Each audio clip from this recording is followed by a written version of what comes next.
ប្រទេសសបោថ្មបង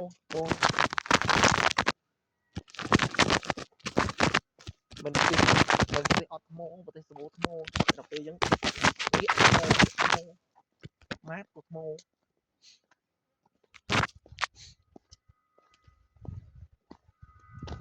មម៉ាត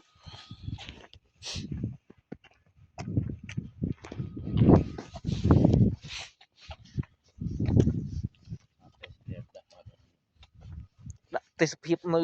ស្រុកគេមិនហើយនៅផ្កា